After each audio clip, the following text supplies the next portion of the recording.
ఏమీ లేని స్థాయి నుండి ఉన్నత స్థాయికి ఎదిగేలా చేసే దీపారాధన ప్రతిరోజు చేయండి. చాలామంది నిత్యం పూజలు చేస్తూ ఉంటారు. అయితే చాలామంది ఎన్ని పూజలు చేసినా ఫలితం లేదని అనుకుంటారు.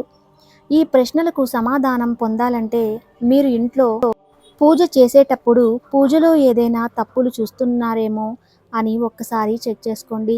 పూజ చేసేటప్పుడు మనం తెలియకుండా చేసే కొన్ని తప్పుల వల్ల జీవితంలో మనం ఉన్నత స్థాయికి వెళ్ళలేము. మీ జీవితంలో మంచి స్థాయికి వెళ్ళాలంటే ఖచ్చితంగా దేవుని అనుగ్రహం ఉండాలి. దేవుని అనుగ్రహం పొందాలంటే మీరు పూజ చేసేటప్పుడు ఈ వీడియోలో చేసిన నియమాలను పాటించండి. అప్పుడే మీరు చేసే పూజలకు రెట్టింపు పుణ్యం లభిస్తుంది. కాబట్టి ఈ వీడియోలో చెప్పే విధంగా పూజ చేసి చూడండి. త్వరలోనే మీకు మంచి రోజులు ప్రారంభమవుతాయి. అలాగే మీ జీవితంలో మంచి స్థానానికి వెళ్తారు. బ్రహ్మ ముహూర్తంలో దేవతలందరూ భూమిపై సంచరిస్తూ ఉంటారట. కాబట్టి తెల్లవారుజామున ఉదయం 3 గంటల నుండి 5 గంటల మధ్యలో స్నానం చేసి పూజా గదిలో దీపం వెలిగిస్తే చాలు, సకల దేవత అనుగ్రహాన్ని పొందవచ్చు.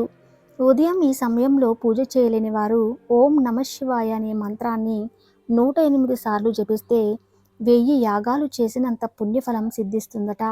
బ్రహ్మ ముహూర్తంలో పూజ చేయలేని వారు ఉదయం 10 గంటలలోపు పూజ పూర్తి చేసుకోవాలి. దేవుని పూజలో నైవేద్యంగా ఒక చిన్న బెల్లం ముక్క పెట్టినా చాలు, దేవుడు సంతోషించి మీ ఇంటిపై ముక్కోటి దేవతల ఆశీర్వాదం ఉంటుంది. దేవునికి నైవేద్యం పెట్టేటప్పుడు పూజా మధ్యలో నీళ్లను చిలకరిస్తూ ఉండాలి. దేవునికి నైవేద్యం పెట్టిన తర్వాత 5 నిమిషాలు అలాగే వదిలేసి పూజ గది నుండి వచ్చేయాలి. ఇలా చేస్తే ఆ దేవుడు చల్లని చూపు మీపై ఉంటుంది. ఇంట్లోని పూజా గదిలో 2 వైపులా పసుపుతో స్వస్తిక్ చేసిన గుర్తును గీయండి. ఇలా చేయటం వల్ల ఇంట్లో ఏమైనా వాస్తుదోషం ఉంటే తొలగిపోతుంది. ఇంట్లో పాజిటివ్ శక్తి ప్రసాదిస్తుంది. లక్ష్మీదేవి కటాక్షం ప్రాప్తిస్తుంది. ఓం నమఃశివాయ అని కోరుకునే గంట కొడితే మీరు అనుకున్న కోరిక నేరుగా దేవుడి దగ్గరకు చేరుతుందని శాస్త్రం చెబుతుంది. పూజ పూర్తయిన తర్వాత ఇంట్లో ధూపం వేయాలి. దీపారాధన చేసిన తర్వాత దీపాలు వెలుగుతున్నంతసేపు పూజా మందిరం తలుపులు తెరిచే ఉంచాలి. పూజా గదిలో లక్ష్మీ అమ్మవారి విగ్రహం లేదా పటం దగ్గర గవ్వలను పెట్టి పూజించాలి. ఇలా పూజిస్తే వారికి సిరి సంపదలతో పాటు సుఖ సంతోషాలతో ఉంటారు. పూజా గదిలో ఎల్లప్పుడూ అక్షంతలు ఉండాలి. పూజా గదిలో ఉన్న అక్షంతలను దైవశక్తి ఉంటుంది. కాబట్టి పూజ చేసిన తర్వాత అక్షంతలు తలపైన వేసుకుంటే దేవతల ఆశీర్వాదం లభిస్తుంది. లక్ష్మీదేవికి ఎర్రటి పూలు అంటే చాలా ఇష్టం. కాబట్టి శుక్రవారం పూజ చేసేవారు మీరు లక్ష్మీ పటానికి ఎర్ర మందార పూలు పెట్టి పూజిస్తే మీ ఇంటికి లక్ష్మీ కటాక్షం వర్తిస్తుంది.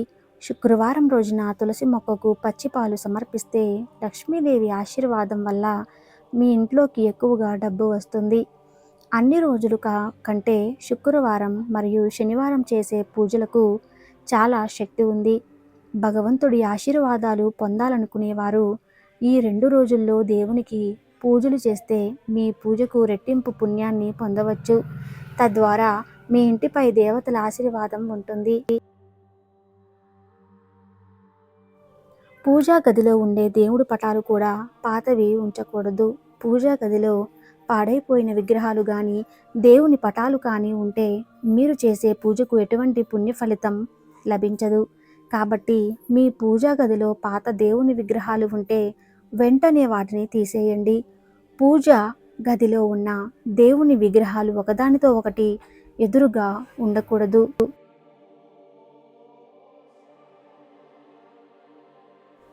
ఇంట్లో పూజ చేసేటప్పుడు ఒక రాగి చెంబులో నీళ్లు పోసి అందులో 2 తులసి ఆకులు వేసి పూజా గదిలో ఉంచి పూజ చేసుకోవాలి.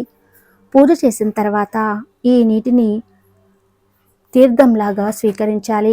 దేవుని ముందు ఉంచిన ఈ నీటిలో దైవశక్తి ఉంటుంది. కాబట్టి దాన్ని స్వీకరించడం ద్వారా దేవుడు మీకు రక్షగా ఉంటాడు. ఇంటి ప్రవేశ ద్వారం వద్ద పసుపు నీళ్లను చల్లటం ద్వారా ఇంట్లోకి లక్ష్మీదేవి అడుగుపెడుతుంది. పసుపు ఇంట్లోకి సానుకూల శక్తిని ఆకర్షిస్తుంది. ఇంటి ముందు పసుపు నీళ్లు చల్లేవారు ఆ నీళ్ళల్లో పసుపుతో పాటు ఒక నాణెం కూడా వేయాలి. నీళ్లు చల్లడం పూర్తి అయిన తర్వాత ఆ నాణెం పూజా గదిలో జాగ్రత్తగా భద్రపరచాలి.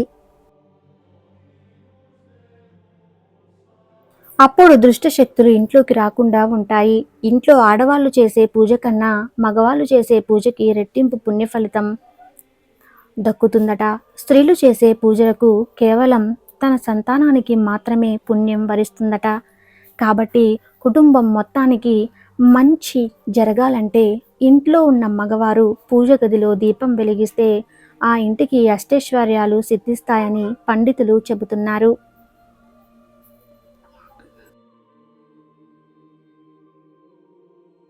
శుక్రవారం రోజున రాళ్ళ ఉప్పు కొంటే చాలా మంచిది. శుక్రవారం రాళ్ళు ఉప్పు కొంటే ఉప్పుతో పాటు లక్ష్మీదేవి కూడా మీ ఇంటికి వస్తుంది. అలాగే ఏదైనా శుక్రవారం రోజు మీ ఇంటి ప్రధాన గడప మీద కుంకుమతో ఓం అని రాయండి. ఇలా చేస్తే లక్ష్మీదేవి సంతోషించి మీ ఇంట్లోకి ప్రవేశిస్తుంది. శనివారం చేసే పూజలో ముఖ్యంగా తులసి దళాలు ఉండాలి. వెంకటేశ్వర స్వామి పూజలో తులసి ఆకులు లేకపోతే ఆ పూజ అసంపూర్ణమని వేద పండితులు చెబుతున్నారు. కాబట్టి శనివారం పూజ చేసేవారు పూజలో ఖచ్చితంగా తులసి ఆకులను ఉపయోగించాలి.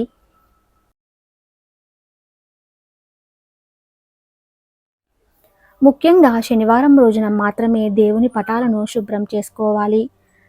దీపం ఎన్ని ఒత్తులతో వెలిగిస్తే ఎటువంటి ఫలితం కలుగుతుందో ఇప్పుడు మనం ఈ వీడియో ద్వారా తెలుసుకుందాం. దీపం 2 ఒత్తులతో వెలిగిస్తే కుటుంబం మొత్తం సుఖ సంతోషాలతో ఉంటారు. దీపం 3 ఒత్తులతో వెలిగిస్తే అష్టైశ్వర్యాలు కలుగుతాయి.